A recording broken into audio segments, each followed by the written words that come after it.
Alors, très heureux aujourd'hui de vous accueillir, Marc et Jonas. Bonjour. Bonjour. Alors, le public français vous découvre à l'occasion de la sortie du film À Contresens. Le public suisse vous connaît déjà bien, notamment avec votre émission aujourd'hui. Et puis, Marc, avec ton émission Mission Possible. On va parler de vos parcours à chacun dans un instant. Mais tout d'abord, je voudrais qu'on regarde la bande-annonce de votre film À Contresens. C'est parti. Electric vehicles are actually responsible for about 1 ton more emissions than their traditional counterparts. Ta voiture électrique, c'est pas une voiture écologique. C'est une voiture en fait au nucléaire, au charbon et aux énergies fossiles. Donc toi tu tiens la théorie que les voitures électriques, dans 10 ans, on va dire mon Dieu, c'est l'horreur, on n'aurait jamais dû en acheter. Uncovered some pretty shocking evidence that children and the use of children is widespread in the mining of cobalt. Soit ils mentent, soit ils se trompent, soit il faut les écouter, c'est des lanceurs d'alerte. Faut que je réfléchisse.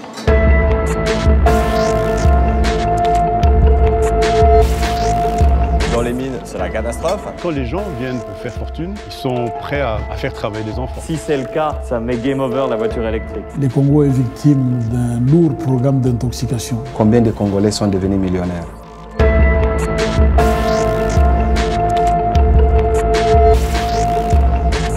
J'ai fouillé un peu et en fait ton étude Hummer vs Prius, c'est un fake. Tout ça vient notamment des lobbies pétroliers.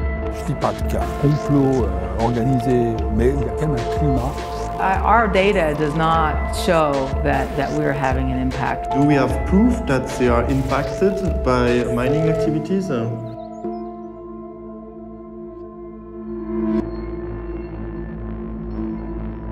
Non, ça c'est faux. J'ai été, je vais vous le dire honnêtement, outré par ce que j'ai vu. Je me suis dit, qu'est-ce que c'est encore que ce reportage qui a charge, qui casse la voiture électrique? Quand on le regarde, c'est l'impression qu'on se donne. Ça n'a pas été fait, à mon avis, pour rien. Est-ce que vous pouvez me dire pourquoi vous avez donné cette tonalité au trailer? Le fait que ça t'interroge, c'est intéressant. Le fait que ça te choque aussi. Après, la question que tu dois te poser toi quand tu vois ce trailer, c'est est-ce que ça te choque parce que idéologiquement, tu es pour la voiture électrique et ça te fait du mal parce que la voiture électrique est attaquée? Ou est-ce que ça te choque parce qu'il y a des informations qui sont fausses et que tu identifies formellement comme fausses? Dans le premier cas, si tu es choqué parce que idéologiquement tu es proche de la voiture électrique, bon, ce n'est pas notre problème. Dans le deuxième cas, si tu identifies des informations qui sont fausses dans ce trailer, c'est peut-être qu'il y a quelque chose d'intéressant à creuser. Et c'est ce que nous, on s'est dit avec Marc. Il y a des informations qu'on voyait dans les médias qui nous semblaient potentiellement fausses et on a voulu enquêter là-dessus. Et c'est vrai qu'ensuite, on reprovoque un peu en remontrant ces informations dans la bande-annonce et en disant à la fin de la bande-annonce, bon ben voilà, ça c'est ce qui se dit sur la voiture électrique, qu'est-ce qui est vrai, qu'est-ce qui est faux? On l'a fait, on a enquêté, venez voir un film un peu plus long parce que de toute façon, on ne va pas forger la vie des gens sur une vidéo de 2 minutes faite sur Internet, ou ce serait dommage. Mais pourquoi est-ce que c'est nécessaire de s'interroger sur la voiture électrique aujourd'hui? Ça fait une dizaine d'années que la Leaf est sortie. On devrait quand même avoir des informations fiables. Pourquoi c'est nécessaire et à qui s'adresse ce film? Marc. C'est parti d'un constat qu'on a eu, c'est qu'on fait une émission sur l'écologie, on fait différentes émissions sur le développement durable. Avec une de nos émissions, on a transformé un bus VV Combi de 1969 en véhicule électrique. On a transformé 100% électrique. Et dans nos émissions sur les réseaux sociaux, on avait beaucoup de remarques assez négatives, des attaques assez frontales qui nous disaient « mais vous roulez à l'électrique, c'est encore pire que le diesel, vous devriez avoir honte de rouler à l'électrique ». Et à ce moment-là, on a cherché à répondre à ces gens et on s'est rendu compte qu'avec les informations qu'on trouvait dans les médias et sur Internet, on n'était pas capable d'offrir une réponse convenable à ces questions ou à ces critiques, ce qui nous a donné envie de se lancer dans le film. Et tu me parles de la recherche d'infos, c'est vraiment, pour moi, c'est l'axe principal presque du film. Vous êtes allé rencontrer des journalistes, des scientifiques, des industriels, des avocats, des ONG. Vous avez même démonté 2 voitures pour savoir vraiment ce qu'il en est. C'était vraiment nécessaire de faire tout ça? Bien sûr que c'était nécessaire, bien sûr. Si on avait pu se contenter de lire quelques études scientifiques et quelques articles de presse, on l'aurait fait. Ce n'est pas notre passion de claquer notre argent et nos économies dans des voitures à démonter. C'est pas comme ça qu'on s'éclate le week-end. Si on l'a fait, c'est qu'on s'est rendu compte que le lot d'informations sur la voiture électrique était tellement divers et peu qualitatif qu'on n'arrivait pas à se forger une opinion uniquement en lisant des productions scientifiques, journalistiques, politiques. Et donc, il y avait tellement de doutes qu'il fallait aller faire ce truc un peu fou, aller jusque dans les mines, aller jusqu'à acheter une voiture et la démonter. Et ça, c'était nécessaire. Tant qu'on n'avait pas passé cette étape, on ne pouvait pas connaître la vérité sur la voiture électrique. Mais c'est ça, vous êtes allé jusque dans les mines. Je veux dire, aller en Afrique, au Congo, aller voir comment est extrait le cobalt, vous montrez très, très bien dans le film. C'est qu'il y a vraiment un malaise, il y a vraiment quelque chose. J'ai noté dans le film, vous parlez de désinformation, il y a le mot manipulation, pot de vin, lobby du pétrole, pression des gouvernements. C'est quoi le délire? On a l'impression qu'il y a vraiment un plan mondial contre la voiture électrique, contre ce produit en particulier.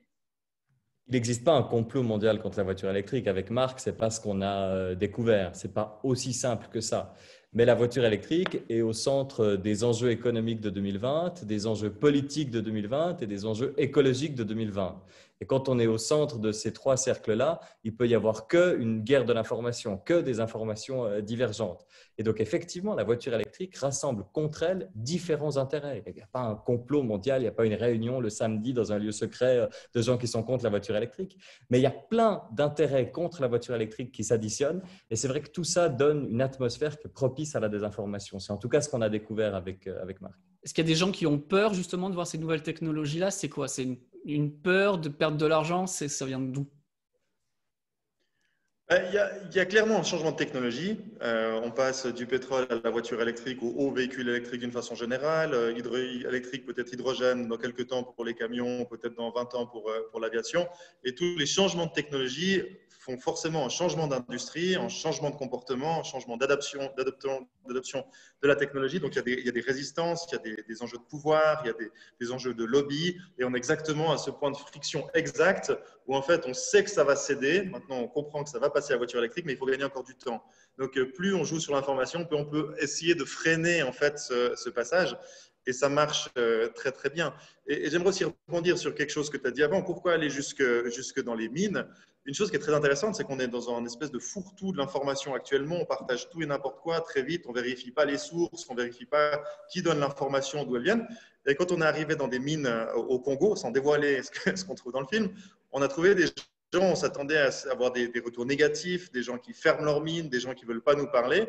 Et au contraire, les gens sur place, c'est sacrément loin, c'est très difficile d'aller dans les mines, nous disaient merci d'être venus. Vous êtes les premiers à venir nous poser la question. Le gouverneur de la région, du département équivalent en France, en département, nous disait, je suis le gouverneur, jamais un journaliste n'est venu me poser une question, jamais un journaliste n'est venu me demander ce qui se passe dans mes mines. Et c'est quand même incroyable, c'est un sujet dont tout le monde parle, qui est hautement politisé, il y a des gros moyens financiers qui sont mis là-dessus, tout le monde a une opinion, et les personnes concernées, on ne leur pose pas la question. Et c'est là qu'on voit qu'il y a vraiment un grand malaise, un jeu de pouvoir, on essaie de recouvrir avec l'information, mais finalement, on n'a pas, dans ce domaine-là, donné la parole aux bonnes personnes. Et quand tu as voulu aller chercher la parole aux bonnes personnes, donc eux, ils sont contents de la donner. Est-ce que tu as l'impression qu'ils essaient de cacher quelque chose quand même, ou ils sont de bonne foi visiblement? Et l'info, quand on va la chercher vraiment sur place, on a la bonne info? Ça dépend à qui on demande. Notamment chez les constructeurs automobiles, on peut quand même noter que quand on les a contactés, à peu près tous les constructeurs automobiles nous disent « Ah non, nos filières sont parfaites, il n'y a pas de problème, on travaille, etc. » On peut leur dire « Super, on part au Congo, est-ce qu'on peut voir votre mine ?» Et là, soit ils disparaissent de la circulation, soit on n'a plus de retour, soit ça devient très vague et très flou. Donc là, on voit en fait qu'ils sont vraiment pas au courant de d'où vient leur matériau, qu'ils sont en pleine transition, qu'ils ne s'étaient jamais posé ces questions. Et avec la voiture électrique, tout d'un coup, c'est un peu la panique à bord, se dire voilà, maintenant il faut tout qu'on montre. Donc du côté des constructeurs, on est vraiment en état de crise, et puis c'est un peu la panique face à ce genre de documentaire. Ce qui n'est pas du tout le cas d'autres acteurs sur place, par exemple des coopératives minières qui font de la mine artisanale, qui essayent de développer des alternatives, qui essaient de créer des emplois, qui essaient d'améliorer les conditions sur place. Tout ça, c'est des gens qui parlent avec grand plaisir de ce qu'ils font, de leurs difficultés, qui sont très transparents sur les difficultés, sur les manques de transparence, etc. Et qui vraiment disent, voilà les problèmes qu'on a, voilà où ils sont, voilà ce qu'on essaye de faire, aidez-nous, participons, travaillons ensemble. Et là, on a un discours qui est très ouvert, qui n'est pas du tout ce qu'on attend, mais un discours qui est très ouvert. La voiture électrique, c'est l'énergie, elle est polluante parce que c'est les centrales à charbon, vous parlez les terres rares, les minerais rares, c'est hyper polluant. Il y a le cobalt et il y a cette histoire de lithium. Le lithium aussi, c'est une guerre, c'est le prochain l'or blanc, c'est ça, c'est ce qui va catalyser la peur des pétroliers. En tout cas, pour les pétroliers, le lithium représente une opportunité intéressante parce que sur le lithium, il y a des gros combats sociaux. Il y a dans certains endroits où il y a une mine de lithium, une grosse concurrence, par exemple avec l'approvisionnement d'eau, ce qui fait que les populations locales font énormément de bruit, etc. Et c'était intéressant de voir, par exemple, que sur le lithium, tout le monde parlait de la Bolivie. Les médias parlaient des problèmes de lithium liés à la Bolivie. Et c'est vrai qu'on trouvait beaucoup d'activistes, d'ONG, de populations interviewées en Bolivie qui disaient à quel point le lithium faisait du mal à leur pays. Et on s'est dit, c'est dramatique, le lithium vient de la Bolivie, puis la Bolivie, elle est dans un état difficile à cause du lithium. Et on s'est penché avec Marc sur les chiffres d'exportation du lithium de la Bolivie. Et on s'est rendu compte que la Bolivie n'exportait pas de lithium. C'est-à-dire qu'aujourd'hui, si vous roulez en voiture électrique, vous n'avez pas de lithium bolivien. Pourtant, quand vous cherchez des informations sur le lithium, vous n'avez que des informations liées au lithium bolivien. C'est quand même fou. Ouais. Et ça, c'est un des premiers trucs qui nous a interpellés avec Marc. Et c'est pour ça qu'on allait enquêter sur le lithium. Mais d'où venait le lithium? Pas d'où venait le bruit sur le lithium, d'où venait le lithium. Pour Marc, tu as fait une conférence que tu as appelée « Écolo, t'as tout faux ». Beaucoup de ces problèmes sont relayés par la sphère écologiste. J'entends souvent des ONG écolos dire les panneaux solaires, ça ne marche pas, il ne faut pas. L'éolien, c'est dangereux aussi pour les oiseaux. Tout ce qui est clean tech, je suis désolé, mais c'est contre-productif. On dirait qu'eux-mêmes sont à contresens du coup. Je pense qu'il y a eu un travail de médias qui a été fait de certains types de médias et de certains types de journalistes qui laisseraient un peu suggérer que tout se vaut, que finalement… on t'a perdu. C'est la censure des écologistes. Ah oui, ma connexion. Tu es revenu là? Ouais. Au début, ça a commencé à… Oui, c'est vraiment les écolos qui t'ont empêché de parler. Mais, cette question, elle est vraiment importante parce qu'on a l'impression en lisant certains journalistes ou certains types de médias qu'un peu tout se vaudrait, que finalement une voiture à essence ou une voiture électrique, ce serait les mêmes mauvais industriels qui seraient derrière, que finalement passer d'une génératrice essence à un panneau solaire, c'est de nouveau des industriels qui font des choses horribles. Et en fait, il y a dans les milieux de l'écologie une méfiance industrielle qui est bien justifiée dans certains cas, mais qui n'est pas vraie et qui ne se concrétise pas partout. Il y a des grandes entreprises aujourd'hui qui font des choses très bien, notamment dans l'éolien. Les éoliennes Enercon se recyclent, n'ont pas de terres rares, prennent des mesures préventives sur les oiseaux, ont des radars à oiseaux, elles freinent leur rotation quand il y a des chauves-souris. Enfin, il y a plein de choses aussi dans ces industries qui peuvent être très très bonnes et ça ne se vaut pas du tout. Et je pense qu'un des fers de lance de ce mouvement qui cherche à discréditer un petit peu le renouvelable, c'est Guillaume Pitron qui a écrit un livre qui s'appelle La guerre des métaux rares qu'on a interviewé à Paris et qu'en fait on se rend compte que c'est des sources qui sont généralement fausses, qui sont dépassées. Il y a beaucoup d'erreurs méthodologiques dans ce livre et qui a reçu pourtant 5 prix de journalisme, qui a été cité partout dans M6, TF1, France Télévisions, on le voit partout. Et pourtant il y a des erreurs scientifiques grossières qui sont derrière et qui laissent supposer que tout se vaudrait. Et c'est des mouvements dans les milieux de l'écologie qui sont assez d'accord avec ça parce qu'elles ont naturellement sont dans l'opposition, une méfiance des industriels, ou une méfiance des politiques gouvernementales qui peuvent justifier dans certains cas et qui fait un petit peu des amalgames. Et c'est un petit peu dommage, et c'était là le sens de ma conférence Écolo, t'as tout faux, parce que tous mes potes c'est des écolos de toute façon, donc c'était plus pour les chicaner et puis voilà, les tacler un peu. Mais c'est de dire il y a aussi des bonnes solutions industrielles, il y a des très bonnes solutions dans la décroissance. Moi je suis le premier à faire du vélo, je fais mes vacances à vélo, je vis dans une maison en paille, donc vraiment rien à redire avec ça. Cela dit, il y a aussi des bonnes initiatives qui viennent de l'industrie et on en aura besoin. Parce que la mobilité, c'est ou de la technologie ou le cheval. Il y a rien entre deux. Même en vélo, c'est un châssis en aluminium qui demande une fonderie. Les pneus, c'est du pétrole. Donc, en vélo, même si c'est très décroissant, a besoin de l'industrie pour fonctionner. Donc, il faut faire attention quand on essaie de faire des amalgames et penser que tout se vaut. Ce n'est pas vrai. Il y a des solutions qui sont bien meilleures que d'autres. Et c'est justement le rôle de ce genre de documentaire, c'est de remettre un peu une hiérarchie des problèmes en place, une hiérarchie des solutions. Et malheureusement, on ne peut pas tout faire parfait. Il y aura des solutions qui sont moins mauvaises et c'est déjà un grand pas en avant. Je voulais vous remercier parce que grâce à vous, on va pouvoir mettre un concours sur la chaîne pour que quelqu'un puisse bénéficier d'un code parrainage pour pouvoir accéder au film. On va en parler juste après, mais si vous êtes intéressé par avoir un code parrainage, Eh bien, restez jusqu'à la fin de la vidéo, je vous explique comment ça marche à la fin. Ce film, il a été diffusé déjà en Suisse, si je ne dis pas de bêtises. Il va être diffusé en France dans quelques jours. Les gens qui l'ont vu, est-ce que ça a changé leur regard? Quel a été le retour d'expérience des gens qui ont vu ce film? Le retour, il est multiple. Ça dépend beaucoup de comment vous arrivez avant de voir ce film. Et ensuite, bien sûr, ça peut vous changer dans un sens comme dans l'autre.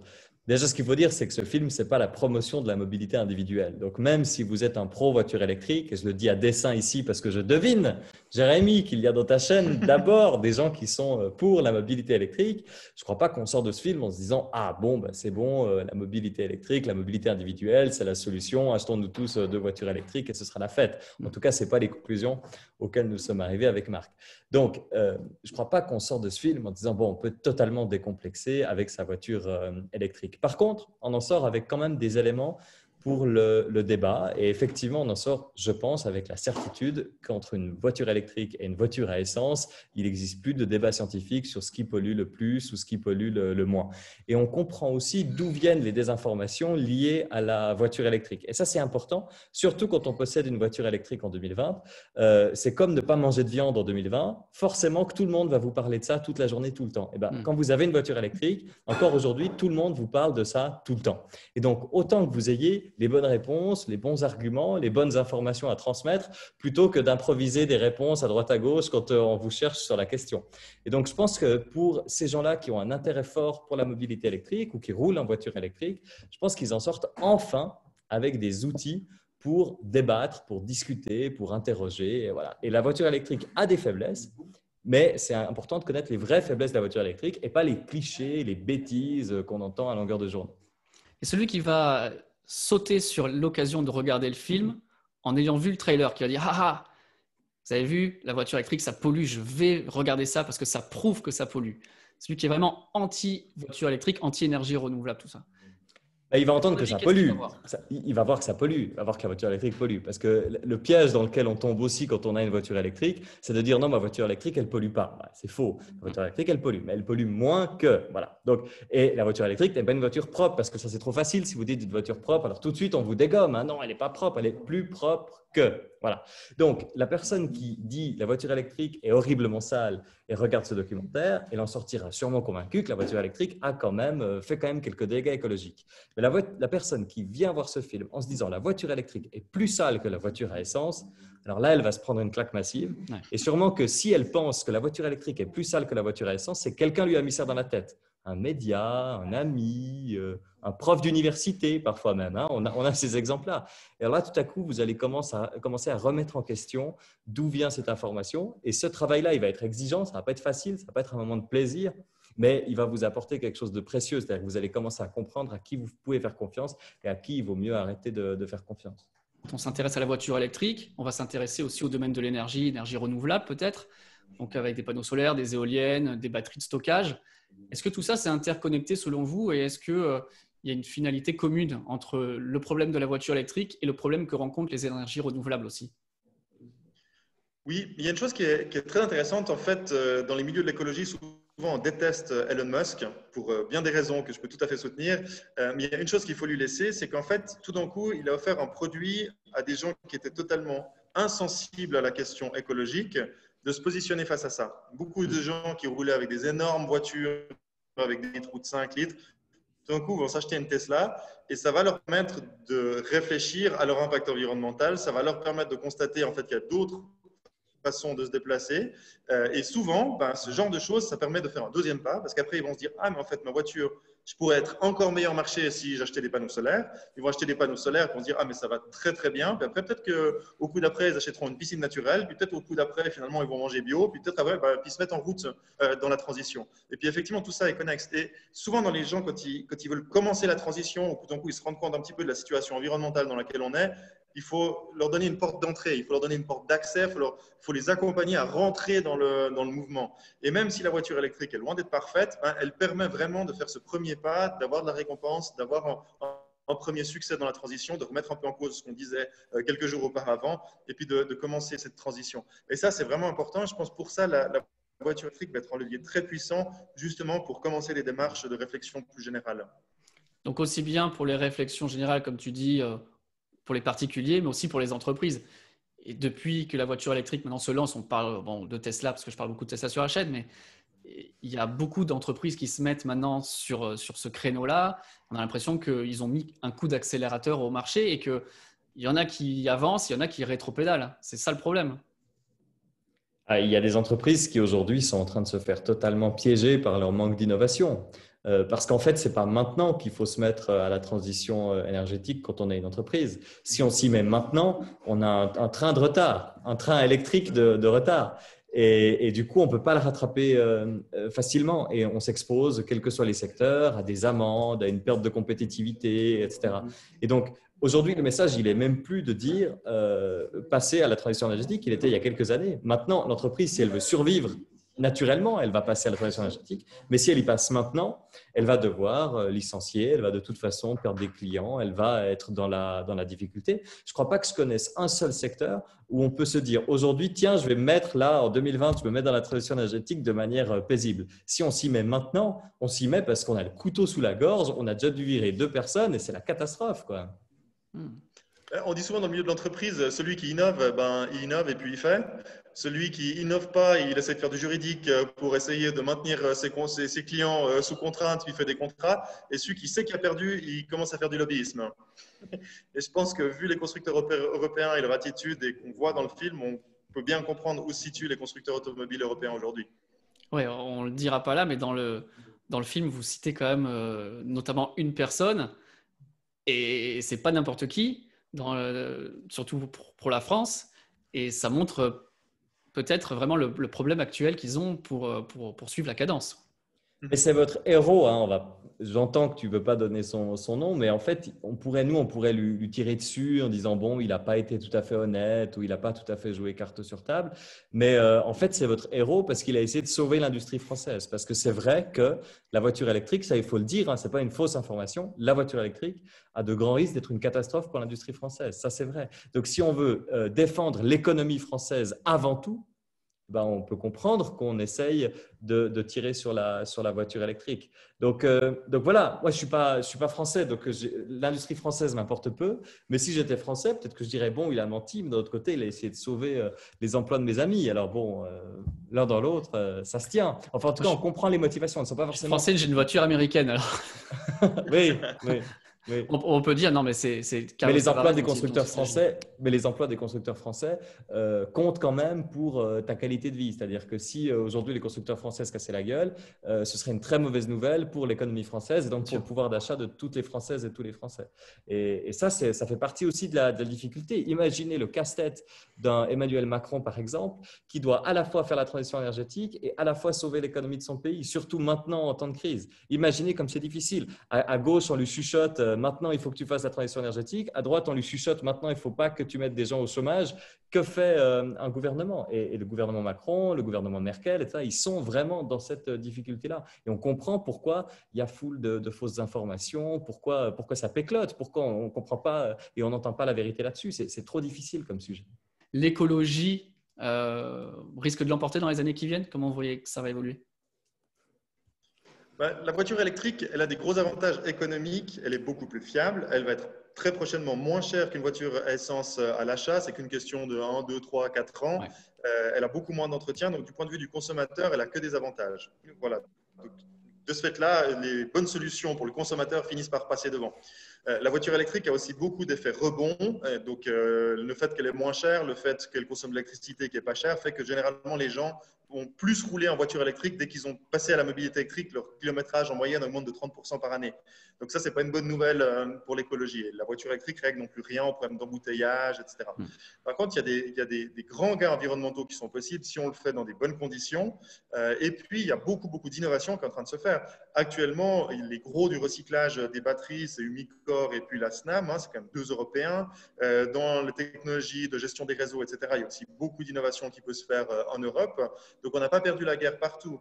Donc, il faut aussi faire attention à vouloir absolument protéger tous les secteurs et des secteurs qui doivent disparaître. Et les moteurs essence est un de ces secteurs qui seront remplacés par d'autres. Et justement, si on traîne dans cette transition, On a un combat d'arrière-garde, on essaie de défendre les anciens emplois, on a peur de casser les anciens emplois, on ne va pas créer les nouveaux. Et là, on a le double autogol parce qu'on va acheter des voitures électriques chinoises et américaines, on aura perdu les emplois et on n'aura pas les nouvelles filières qui vont se mettre en place. Donc, de toute façon, la voiture électrique, ça va se faire, c'est sûr maintenant, pour des raisons économiques. Si ça va se faire bien d'un point de vue écologique ou pas, eh ben, ça, c'est plutôt une question de politique publique. Et puis, est-ce que ça va se faire d'un point de vue social? Il faut vraiment que l'Europe, maintenant, le mette les gaz, sinon, elle va se prendre un sacré autogol. Toutes ces informations, on en a plus dans votre film. Il va sortir donc dans quelques jours. Comment on fait si on est intéressé par ce film pour avoir vraiment de l'information et pour pouvoir plus creuser de l'info?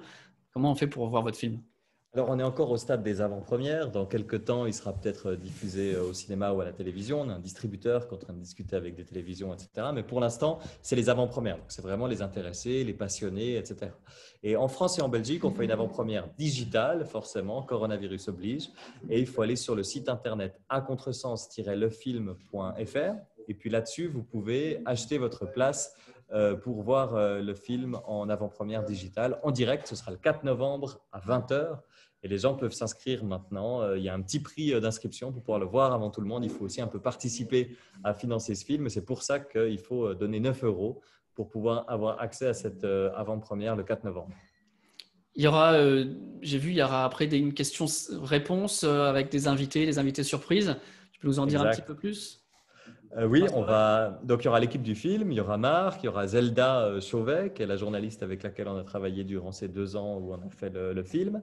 Et puis, il y aura 2 invités surprises qui ont un lien direct avec la thématique de la voiture électrique. Et puis, le but, c'est de discuter, mais aussi de discuter avec toutes celles et ceux qui auront vu le film. Donc, chacun pourra poser la question sur un chat. On utilise l'interface Zoom, donc tout le monde connaît bien ça. Et puis, on va pouvoir discuter, prendre les questions les plus pertinentes ou les plus chaudes et puis débattre ça ensemble. On aura 45 minutes après le film avec toutes celles et ceux qui l'auront vu.